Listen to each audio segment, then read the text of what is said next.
Okay, so just to summarize, communication has 6 elements. One is the person who is sender, right? Then encoding means how he draft his message, what kind of words he use, what kind of sentence he use, what kind of tone he use. So that is called encoding the message. So that depends on the culture or the behavior or the education background of the person who is communicating. Then the third element is the message itself. What kind of message you want to deliver.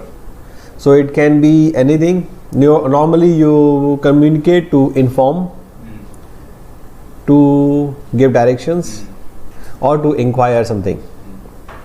Okay. Then the fourth element is the receiver, who is receiving the message. And fifth element is how he understands the message. So it can be how he interpret the message. So you have an interpreter, correct? And then finally is the feedback. Because feedback is once you receive the message, you automatically send out some feedback. It's like an email system, correct? So in email system you have somebody to send a message, then you use the software to encode the message, to deliver and deliver the message, and you have a message itself, the email content, the body. Once it's received by the receiver, their email system will also interpret the message in the same way, right? And then you normally sometimes have a read receipt, right? When you are communicating now physically, when I am communicating to you, you are already communicating back to me by your body language, saying or nodding. So that is a feedback that you are receiving my message, right? Accepting that you are receiving my message. If you don't agree, you will have another method of feedback to me, correct? So that is the anatomy of the communication channels. So every communication happens in exactly the same way. But what kind of communication we have and how we draft it is a different matter. And then we discuss about what are the barriers in communication, why the communication fails. What do you think, why your communication is in your understanding, why the communication will fail?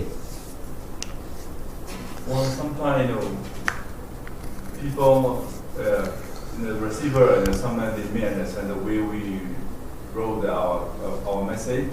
Sometimes we are very bossy, the way we was, and sometimes we are not, the way we wrote the email or message is not appropriate for them. So sometimes so they got angry or something like that. There are understanding differences, right? Interpretation differences that comes from the culture.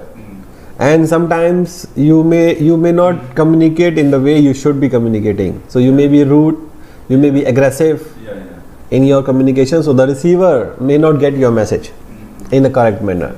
So yesterday we discussed a lot about how we give a feedback, what are the communication styles that we have. You normally, sometimes you have passive style, you have aggressive, and you have something called assertive style, which is a combination of both.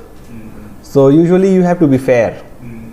In business, especially when we are talking about the communication in business, you have to make sure you keep interest of all the entities involved in the business. So it can be your supplier, can be your customers, can be your business partners, can be your employees, can be your boss, right? So you have to take care of everybody's interest, right? So that is the assertive communication. So these are the communication styles. 3 communication styles, but only one should be followed most of the time. But in practice, we don't follow that. We follow mostly aggressive style or passive style, depending on our own character.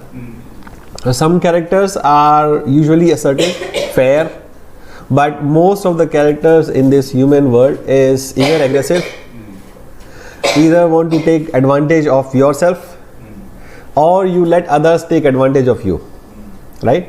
So most of us are not really fair. Majority of us either want to take advantage of weak, or we become weak, somebody take advantage of us. So they are not very fair peoples. But in communication, we need to be fair.